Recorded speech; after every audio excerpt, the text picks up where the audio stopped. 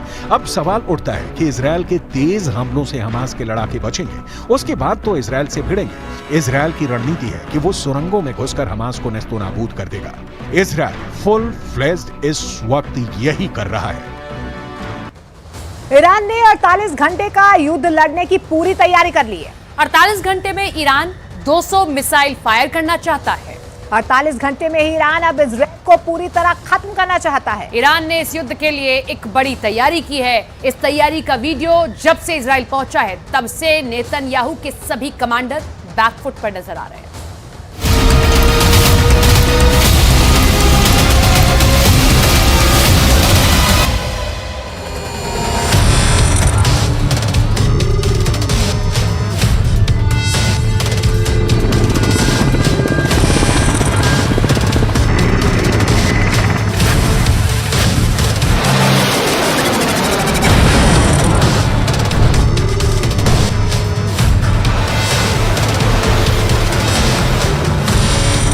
Iran ने फैसला कर दिया है।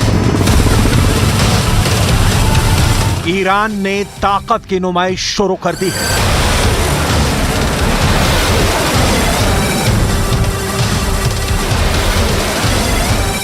ईरान ने ऐसी फायर पावर दिखानी शुरू कर दी है जिसकी जद में जो आएगा वो मिटा दिया जाएगा।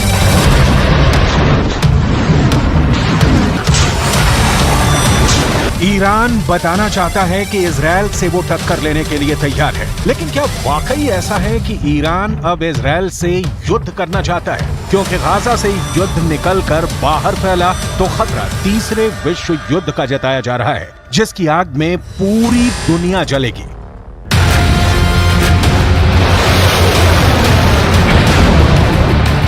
ईरान पर इस वक्त पूरी दुनिया की नजर है। इजरायल से लेकर ब्रिटेन और रूस से लेकर अमेरिका तक सब ईरान के इस फायर पावर पर नजर गड़ाए बैठे हैं, क्योंकि इन धमाकों, इन रॉकेट्स और इन टैंकों के टारगेट पर इस वक्त 2 देश हैं।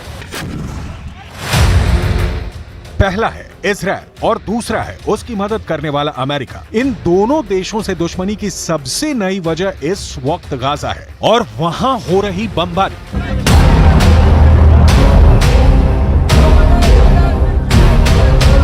गाजा में इजरायल की बमबारी की वजह से 8,000 से ज्यादा लोग मारे जा चुके हैं। कब्रिस्तान नहीं बचे हैं, लोगों को एक साथ दफनाया जा रहा है। गाजा की हजारों इमारतें इजरायल के बम से तबाह हो चुकी हैं।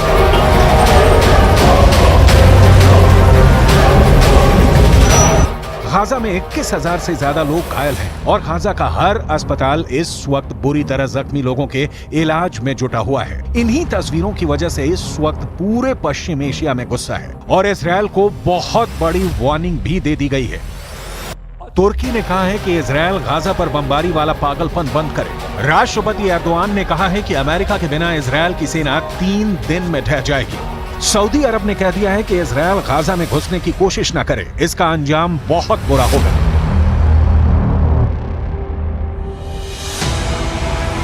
ईरान की तरफ से सबसे सख्त बात कही गई है। राष्ट्रपति रईसी ने ऐलान कर दिया है कि इजरायल की हुकूमत गिरने वाली है। कुल मिलाकर एक बात साफ है, कि इजराइल गाजा पर नॉन स्टॉप बमबारी की वजह से पूरे पश्चिम एशिया में घिर चुका है। ईरान और सऊदी अरब की तरफ से तल्ख बातों के बाद अब तुर्की भी इजराइल के खिलाफ उतर चुका है। सवाल है कि क्या ये तीनों देश इजराइल के खिलाफ एक्शन को लेकर वाकई गंभीर हैं या फिर ये सिर्फ एक गीदड़ भभकी है।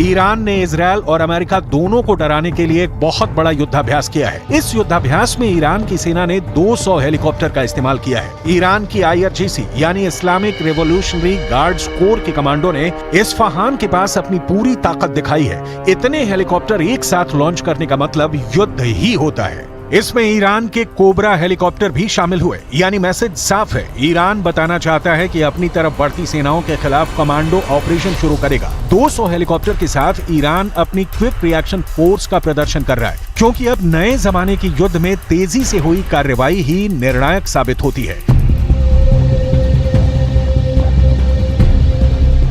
एक बड़ी कमांडो टीम को कैसे दुश्मन के इलाके में उतारना है, ये भी दिखाया गया। अमेरिका में बने C-130 हरकुलिस विमान के जरिए कमांडोज को कैसे दुश्मन के इलाके में भेजना है, इसकी भी तैयारी दिखाई गई। लेकिन सबसे खतरनाक मैसेज ईरान की ड्रोन पावर है। यूक्रेन में शाहिद ड्रोन की कयामत वाली कार्रवाई के बाद अब ईरान कॉम्बैट ड्रोन में सुपर पावर बन चुका है। ड्रोन से मिसाइल कैसे फायर करनी है, दुश्मन पर कैसे पिन पॉइंट अटैक करना है, ये भी ईरान के इस युद्धाभ्यास में दिखाया गया। इसके बाद बारी आई है टैक्टिकल मिसाइल, यानी छोटी दूरी पर दुश्मन के टुकड़े पर कैसे सटीक हमला करके हाहाकार मचाना है। ईरान इसका भी एक्सपर्ट बन चुका है। ये सब हथियारों को इजराइल के बॉर्डर तक ले जाना ईरान के लिए आसान नहीं, लेकिन एक तरह से ये युद्धाभ्यास करके ईरान अपने दुश्मनों को बता रहा है कि अगर उसे अपनी जमीन पर युद्ध लड़ना पड़ा तो मुंहतोड़ जवाब मिलेगा।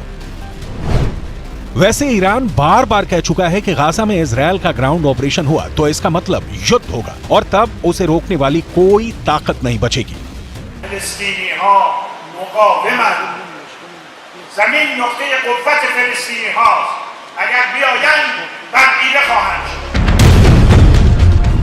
ईरान के तेवर देखकर नेतन्याहू की तरफ से एक ऐसा बयान आया है जिसकी पूरी दुनिया में चर्चा हो रही है। नेतन्याहू ने कहा है कि 7 अक्टूबर को हुए हमास के हमले के पीछे ईरान है। इस बारे में वो पुख्ता तौर पर नहीं कह सकते। देखा जाए तो एक तरह से नेतन्याहू ने ईरान को क्लीन चिट दे दी है। איראן תומכת בחמאס. אני חושב שזה 90% בערך מהתקציב הצבאי של חמאס בא מאיראן. היא מממנת, היא מארגנת, היא מנחה, היא מדריכה. אני לא יכול להגיד לך בהכרח שבפעולה הספציפית הזאת, ברגע הספציפית הזה, הם היו שותפים למיקרו-תכנון. אבל זה שהם מגבים את מכונת המלחמה של החמאס, הם מקיימים אותה. בלי הפיגומים האלה אין חמאס, כמו שאין חיזבאללה. सवाल ये भी उठता है कि ईरान से युद्ध को लेकर क्या इजराइल बैकफुट पर आ चुका है और वो ईरान से ये भी कहना चाहता है कि वो भी गाजा से दूर रहे।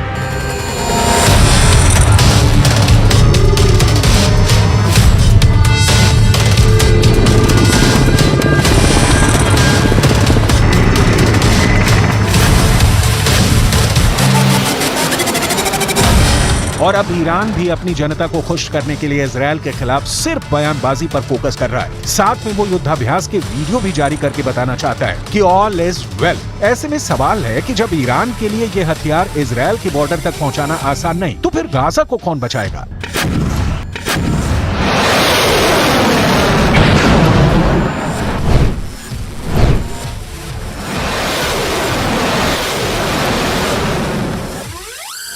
क्या गाजा को खुद को बचाना होगा? क्या गाजा के लिए युद्ध की धमकी वाले बयान सिर्फ और सिर्फ दिखावा है?